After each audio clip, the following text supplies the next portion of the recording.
베드로가 참수형을 당하기 전날 밤에 마가라 하는 요한의 어머니 마리아의 집에서 베드로를 위해 기도하던 교인들은 베드로가 살아서 돌아왔다는 하녀의 말을 믿지 못했습니다. 그들은 도리어 하녀를 가리켜서 내가 미쳤다고 비웃었습니다. 하녀는 힘을 다해 자신의 말이 참말임을 거듭 말했지만 교인들은 그렇다면 베드로가 이미 참수형을 당해 죽었기에 그의 수호 천사가 그 사실을 전해 주러 왔음이 분명하다고 단정했습니다. 그 와중에도 베드로는 대문 두드리기를 멈추지 않았고 직접 대문을 열어 베드로가 정말 살아서 돌아왔음을 자신들의 눈으로 확인한 교인들은 깜짝 놀랐습니다. 그 이후의 상황을 본문 17절이 밝혀줍니다.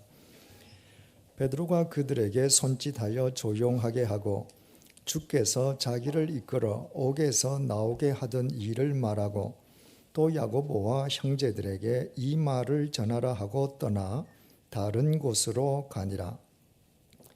베드로는 살아서 귀환한 자신을 보고 깜짝 놀라는 교인들에게 주님께서 요새 같은 삼엄한 경비의 감옥으로부터 대체 자신을 어떻게 구출해 주셨는지를 소상하게 설명해 준 뒤에 그 자리에 없는 야고보와 다른 형제들에게도 자신의 말을 전해줄 것을 당부했습니다. 그리고 베드로는 그곳을 떠나 다른 곳으로 갔습니다. 그때의 시각이 한밤중이었음에도 베드로는 잠시나마도 눈을 붙이지 않고 곧장 다른 곳으로 떠나간 것입니다. 베드로가 워낙 극적으로 감옥에서 구출되었기에 베드로가 없어진 것을 헤롯의 군사들이 알면 찾아 나설 것이 뻔했기에 마가라는 요한의 어머니 마리아의 집에 계속 머물러 있어서는 베드로 자신의 안위를 도모하기 어려웠을 것이기 때문입니다.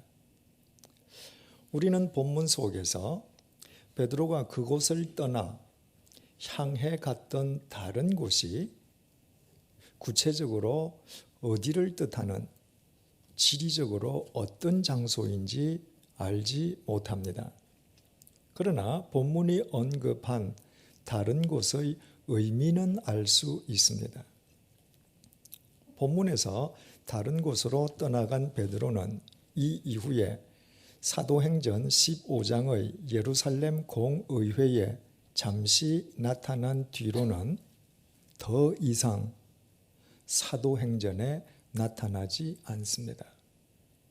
그러므로 본문에서 베드로가 향했던 다른 곳은 바로 사도행전의 초점에서 사라지는 곳이었습니다.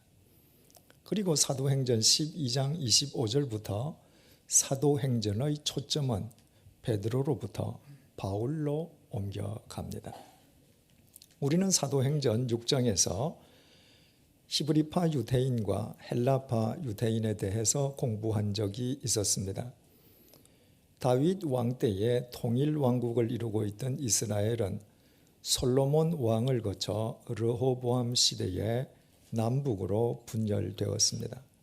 북왕국은 기원전 722년 아시리아 제국에 의해 그리고 남왕국은 기원전 586년 바빌로니아 제국에 의해 각각 멸망당했습니다.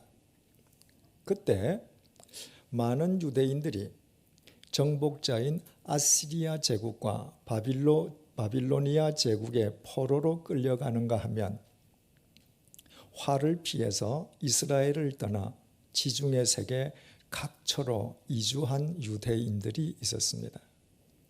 이처럼 해외에 정착하게 된 유대인들은 세월의 경과와 더불어 기원전 300년경부터 지중해 세계의 공용어가 된 헬라어, 즉 그리스어를 자신들의 모국으로 삼았습니다. 반면에 이스라엘이 멸망당했음에도 불구하고 이스라엘을 떠나지 않았던 유대인들은 대대로 이스라엘 땅에서 살면서 당시 자신들의 고유 언어인 아람어를 모국어로 사용했습니다. 그런데 해외로 이주해서 헬라어를 모국어로 사용하던 유대인들 가운데에 이런저런 이유로 해서 이스라엘로 되돌아와서 사는 사람들이 있었습니다. 이를테면 헬라어를 자신의 모국어로 구사하는 유대인들과 아람어를 모국어로 구사하는 유대인들이 한데 어울려 살게 된 것입니다. 그래서 헬라어를 자신의 모국어로 구사할 수 있는 해외파 유대인들을 가리켜서 헬라파 유대인들, 그리고 조상 대대로 이스라엘 땅에서 살면서 이스라엘 고유의 아람어를 모국어로 사용하는 유대인, 국내파들을 히브리파 유대인이라 불렀습니다. 그러지 않아도 선민의식에 사로잡혀 살던 유대인들이었기에 조상 대대로 이스라엘 땅에서 살면서 그들의 고유 언어로 말하던 히브리파 유대인들은 이방인에 대해 더욱 배타적일 수밖에 없었습니다. 하지만 이방 세계에서 태어나서 이방 사람들과 함께 이방 언어를 모국어로 사용하던 헬라파 유대인들은 이방 사람들과 관계를 맺는 일이 그리 어렵지 않았습니다. 예수님의 12명의 직계 제자들은 모두 히브리파 유대인들이었습니다. 말하자면 히브리파 유대인들에 의해 복음의 길이 개척된 것이었습니다. 그런데 사도행전 6장에서 최초로 선출된 집사 7명은 전원 헬라파 유대인이었습니다. 그리고 주님께서는 사도행전 9장에서 헬라파 유대인의 거두 바울을 부르셨습니다. 이를테면 주님께서 초대교회의 전면에 헬라파 유대인들을 포진시키신 것입니다. 히브리파 유대인들이 개척한 복음의 길을 따라 헬라파 유대인들로 하여금 이방 세계로 들어가 복음을 전하게 하시기 위함이었습니다. 바로 그 연장선상에서 본문 속의 히브리파 유대인 베드로는 사도행전의 초점으로부터 사라지고 있습니다. 이런 관점에서 본문은 사도행전의 초점이 베드로로부터 바울에게로, 다시 말씀드려서 히브리파 유대인들로부터 헬라파 유대인들에게로 옮겨가는 분기점을 이루고 있습니다. 그렇다면 우리는 여기에서 복음의 길을 개척하는 사명과 의무를 수고를 다해 완수한 뒤에 사도행전의 초점으로부터 사라지고 있는 베드로의 뒷모습을 주시해 볼 필요가 있습니다. 우리는 사도행전 3장 11절에서 이미 베드로의 뒷모습을 관찰했던 적이 있었습니다. 베드로가 성전 미문 앞에서 구걸하던 안전뱅이 거린을 치유시켜 준 적이 있었습니다.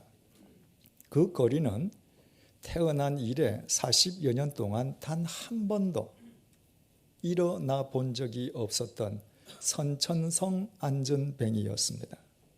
베드로가 은과 금은 내게 없거니와 내게 있는 이것을 내게 주노니 나사렛 예수의 이름으로 일어나 걸으라고 명령하며 안전뱅이의 손을 잡아 일으켰습니다. 그와 동시에 마치 용수철처럼 튀어올라 일어선 안전뱅이 거리는 얼마나 감격했던지 성전 안으로 뛰어들어가서 힘을 다해 하나님을 찬양했습니다.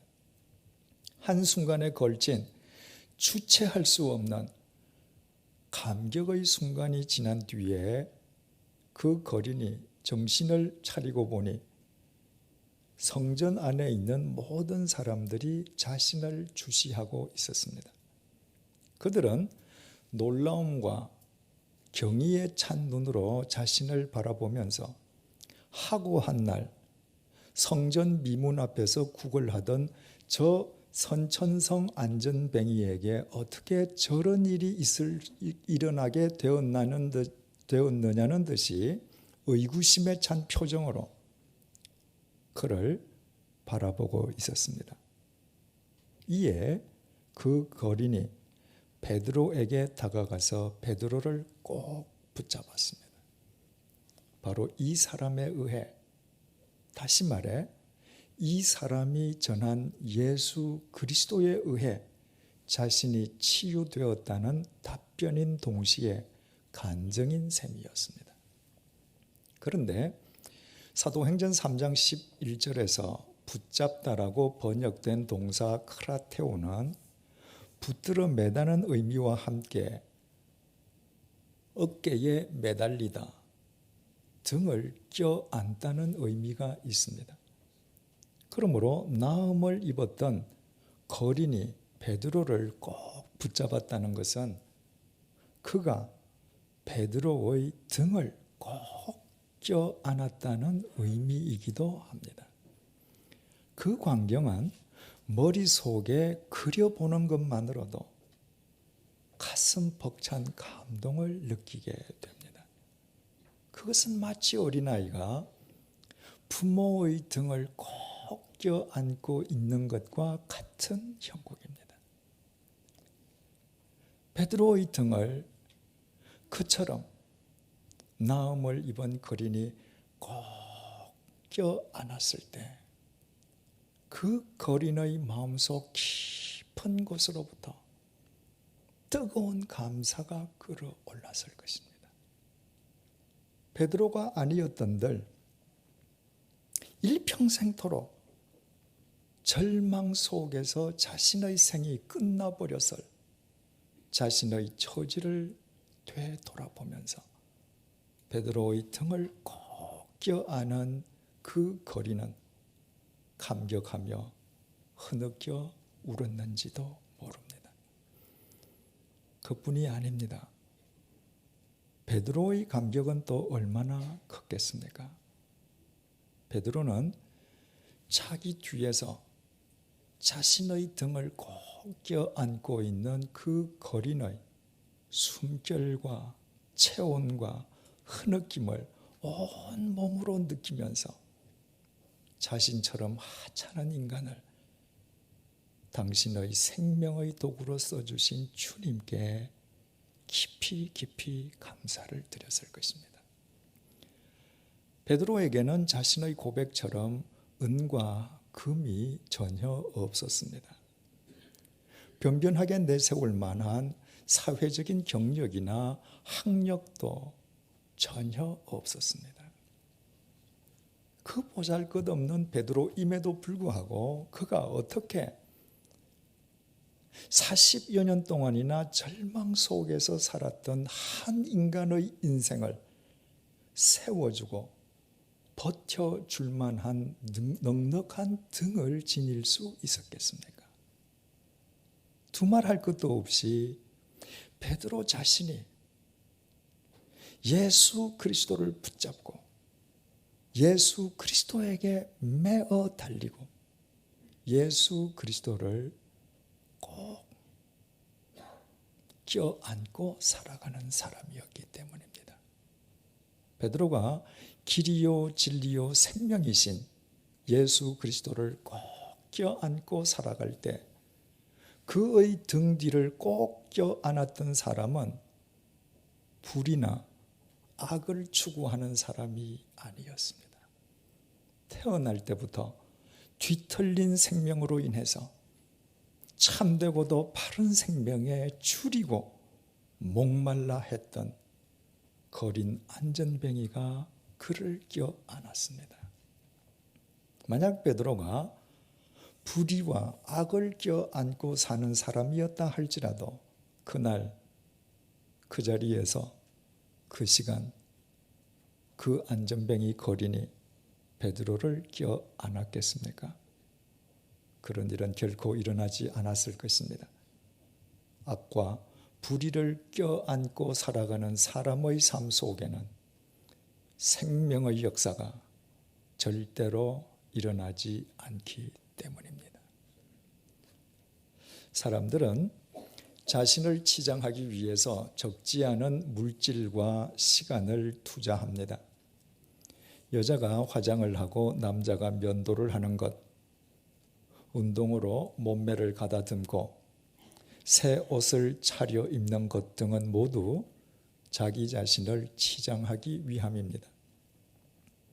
그러나 곰곰이 생각해 보면 인간의 치장은 언제나 인간의 앞모습에만 국한되어 있습니다.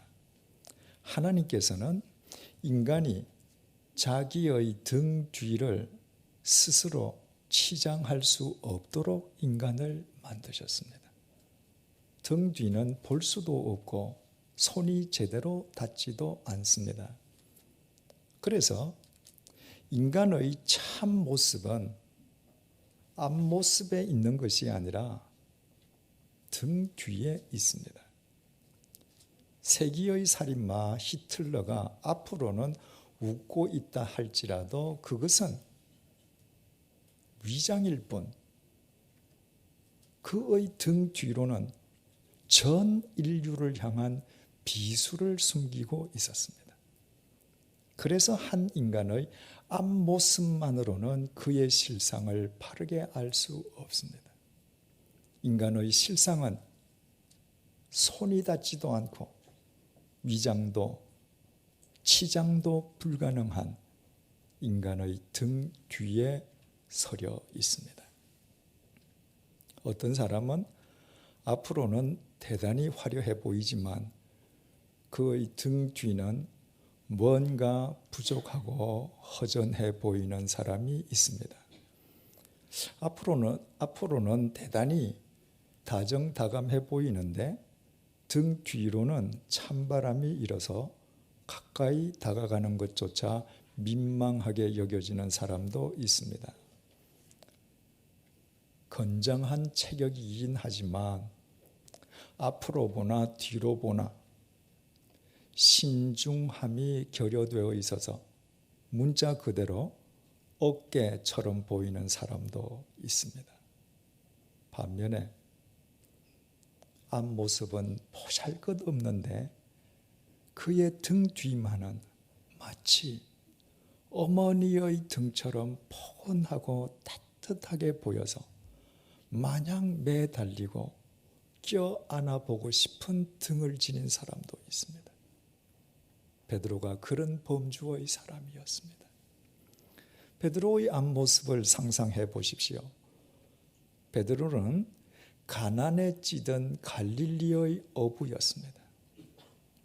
태양에 새카맣게 그을리고 깡마른 얼굴에 보잘것없이 초라한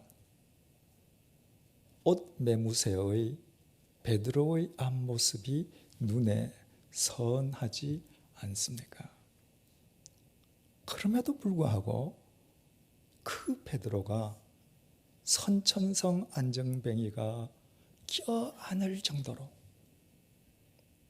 다른 사람이 자기 인생을 의지하고 기댈 만큼 따뜻하고도 넉넉한 등을 지니고 있었습니다.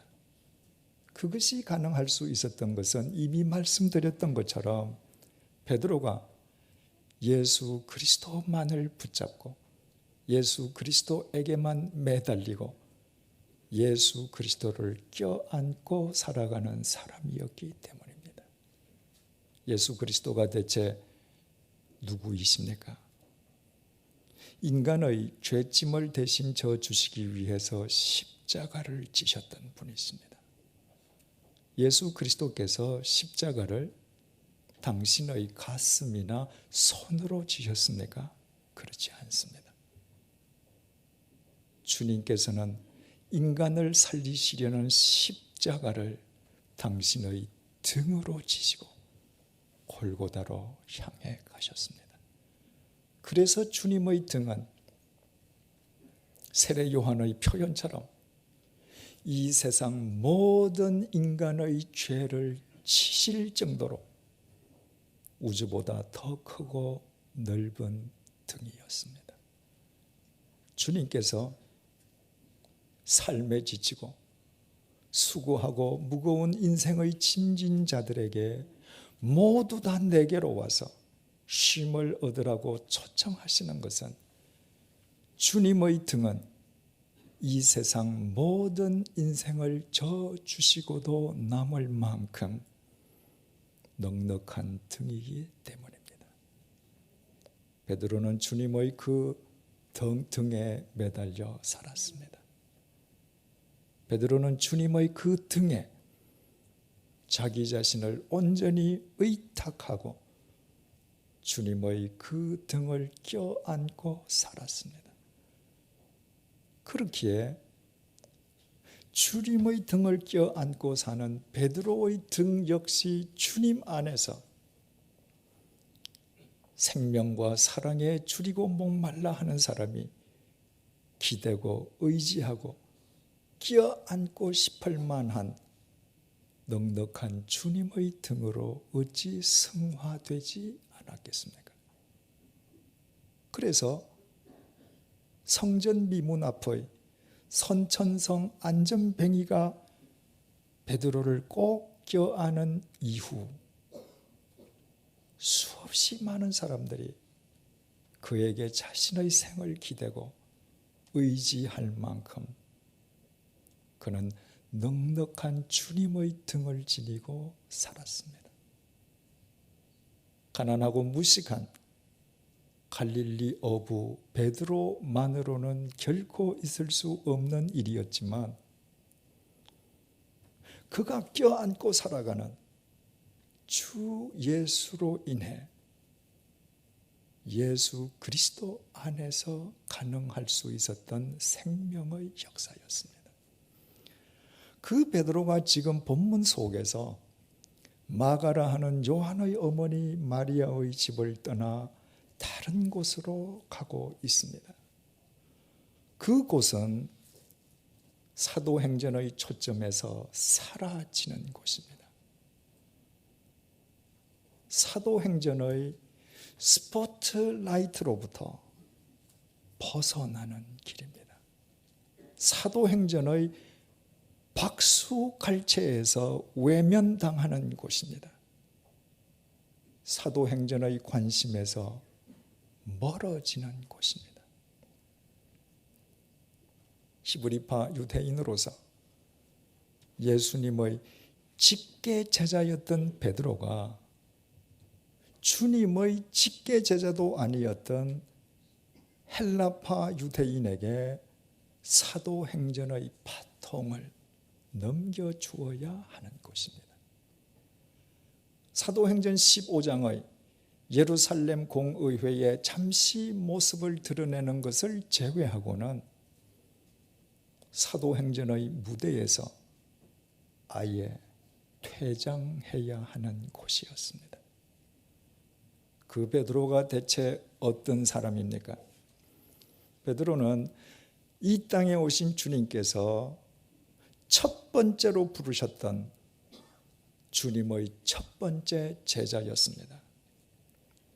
베드로는 야이로의 죽은 딸을 주님께서 살리시는 바로 그 현장에 주님의 몸이 신비로운 형상으로 변형되던 마태복음 17장의 산 위에 주님께서 마지막으로 기도하시던 겟세마네 동산에 주님의 배려 속에서 특별히 입회할 수 있는 특권을 누렸던 세 제자 가운데의 한 명이었습니다. 그뿐이 아니었습니다. 베드로는 주님을 향해 주는 그리스도시요 살아계신 하나님의 아들이시라고 고백했습니다. 베드로가 주님께 그 고백을 드린 장소는 아무도 없는 심산계곡이나 허허벌판이 아니었습니다. 베드로는 로마 황제의 신전이 인간을 압도하는 황제의 도시 가이사랴 빌립보에서 주님께 그 고백을 드렸습니다. 그러므로 그 고백의 의미는 저 황제의 신전에서 인간의 경배를 받는 로마 황제가 하나님이 아니라 삼권을 장악하고 있는 절대 군주 로마 황제가 구원자가 아니라 비록 보잘것없어 보이지만 나사렛 예수, 당신이 하나님이시라는 고백이었습니다. 이 세상을 압도하는 황제의 논리, 다시 말해 욕망의 논리를 더 이상 쫓지 않고 나사렛 예수, 당신의 생명과 진리의 길을 쫓겠다는 결단의 고백이었습니다. 그 고백은 황제의 논리가 판을 치는 이 세상에서 인간이 나사렛 예수에게 드릴 수 있는 최상의 고백이었습니다. 그래서 주님께서는 베드로의 그 고백 위에 당신의 몸된 교회를 세우리라 천명하시고 마태복음 16장 19절을 통해 베드로에게 이렇게 말씀하셨습니다. 내가 천국의 열쇠를 네게 주리니 내가 땅에서 무엇이든지 매면 하늘에서도 매일 것이요 내가 땅에서 무엇이든지 풀면 하늘에서도 풀리리라. 이 세상 그 어떤 인간이 주님으로부터 이런 극찬을 또 받은 예가 있습니까? 복음서를 들여다볼수록 주님으로부터 베드로보다 더 큰 영광을 입었던 인간은 없습니다. 주님으로부터 그토록 큰 영광을 입은 베드로라면 복음서에 이은 사도행전에서도 사도행전이 끝나기까지 사도행전의 초점이 베드로에게 맞추어져 있어야 하지 않겠습니까? 그런데 그 베드로가 지금 다른 곳, 다시 말해 사도행전의 초점에서 사라지고 있습니다. 그것은 베드로로서는 절망적인 일일 수도 있었습니다. 히브리파 유대인들이 절대 다수를 차지하고 있는 초대 교회 내에서 자신이 누리고 있는 명성에 비한다면 무명의 존재에 가까운 헬라파 유대인 바울에게 사도행전의 바통을 그대로 넘겨주어야 한다는 것은 히브리파 유대인 베드로에게는 심히 자존심이 상하는 일일 수도 있었습니다. 만약 그랬더라면 본문 속에서 사도행전의 초점에서 사라지는 베드로의 뒷모습은 풀이 죽은 채 축 처져 보기에 민망스러울 정도로 안쓰럽기만 할 것입니다. 그러나 어떻습니까? 본문 속에서 사도행전의 초점으로부터 사라지고 있는 베드로의 뒷모습을 우리 모두 믿음의 눈으로 주시해 보십시다. 성전 미문 앞의 선천성 안전뱅이였던 거린이 베드로의 등을 꼭 껴안던 그때처럼 베드로의 등은 여전히 따뜻하고 포근한 생명의 등이지 않습니까? 사도행전의 초점에서 사라지고 있음에도 불구하고 그의 발걸음에는 조금도 흐트러짐이 없지 않습니까? 그의 등 뒤에서 그 어떤 낭망이나 절망의 조짐도 읽을 수 없지 않습니까? 그것이 가능할 수 있는 것은 다시 말씀드리지만 베드로 자신이 예수 그리스도께 매달리고 예수 그리스도만 붙들고 예수 그리스도를 껴안고 살아가는 사람이었기 때문입니다. 그러므로 베드로에게는 사도행전의 초점으로부터 자신이 사라진다고 해서 아무것도 달라질 것이 없었습니다. 베드로에게 중요한 것은 자신이 껴안고 있는 길이요 진리요 생명이신 주님이셨지 사도행전의 박수갈채나 스포트라이트가 아니었습니다. 히브리파 유대인 베드로가 개척한 복음의 길을 통하여 헬라파 유대인 바울이 세계 선교에 이를 수 있었던 것처럼 세계 선교를 위하여 바울이 닦아놓은 그 길을 통해 베드로 역시 계속 복음의 증인으로 살아감으로 인해 히브리파 유대인과 헬라파 유대인을 두 축으로 삼아 이 세상을 새롭게 하시려는 주님의 섭리가 온전히 이루어질 수 있었습니다. 비록 사도행전의 초점으로부터 사라질 망정 변함없이 주님만을 껴안고 베드로가 살았기에 가능할 수 있었던 위대한 생명의 역사였습니다. 사람들은 이 세상의 초점이 되어 세상 사람들의 박수갈채와 스포트라이트 속에서 살아가기를 원합니다. 그러나 그런 삶 속에는 생명의 역사가 일어나지 않습니다. 생명이신 주님의 말씀은 세상 사람들의 박수갈채나 스포트라이트 속에는 털을 잡지 않으시기 때문입니다. 그래서 세상 사람들의 스포트라이트나 박수갈채에 집착하는 삶보다 더 어리석은 자기 소지는 없습니다.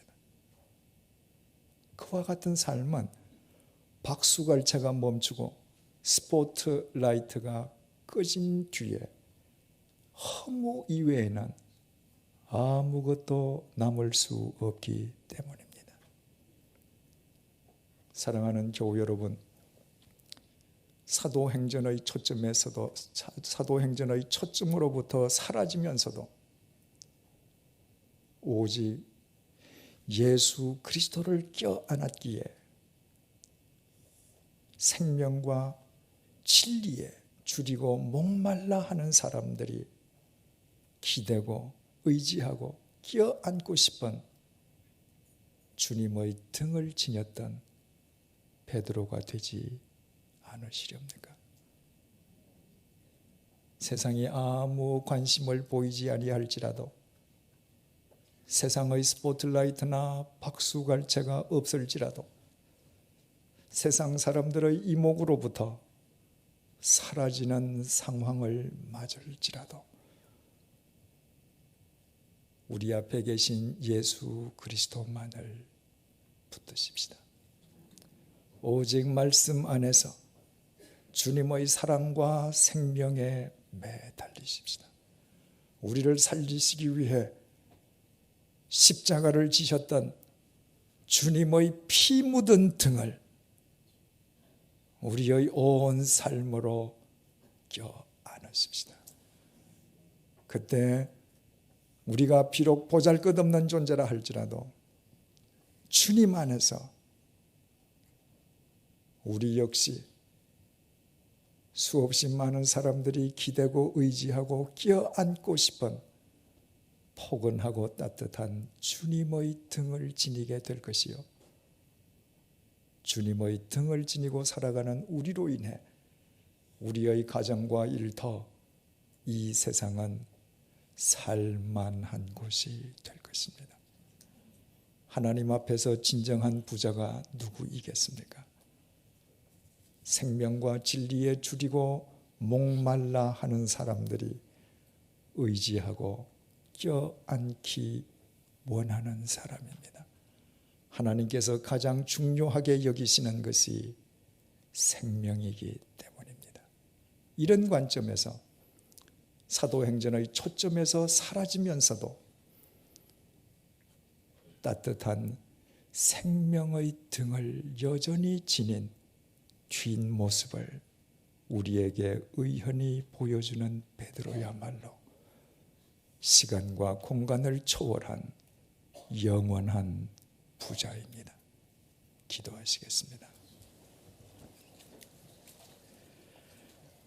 주님, 우리는 그동안 세상의 초점이 되어 세상 사람들의 스포트라이트와 박수갈채 속에 살기 원하느라 우리의 앞모습만을 열심히 치장해 왔습니다. 그 결과 우리가 치장하고 위장한 우리의 앞모습이 마치 우리의 실상인 양 스스로 속으며 살아왔습니다. 그러나 오늘 본문을 통해 우리가 마음대로 치장하거나 위장할 수 없는 우리의 뒷모습이 우리의 참모습임을 깨닫게 해주셔서 감사합니다. 오직 영원하신 주님만을 붙잡고 살아가도록 도와주십시오. 우리를 살려주시기 위해 십자가를 지신 주님의 피 묻은 등을 우리의 온 삶으로 껴안게 인도해 주십시오. 그래서 우리의 등 역시 생명과 진리에 목말라 하는 사람들이 꼭 껴안기 원하는 주님의 등으로 승화되게 해 주셔서 우리 모두 시간과 공간을 초월한 진정한 생명의 부자로 살아가게 인도해 주십시오. 인간의 실상은 언제나 뒷모습으로 드러나며 오직 주님의 말씀 안에서 주님을 껴안음으로써만 인간의 뒷모습이 사랑과 생명과 진리의 초장으로 가꾸어질 수 있음을 언제 어디서나 잊지 않고 살도록 붙들어 주십시오. 예수님의 이름으로 기도드립니다. 아멘.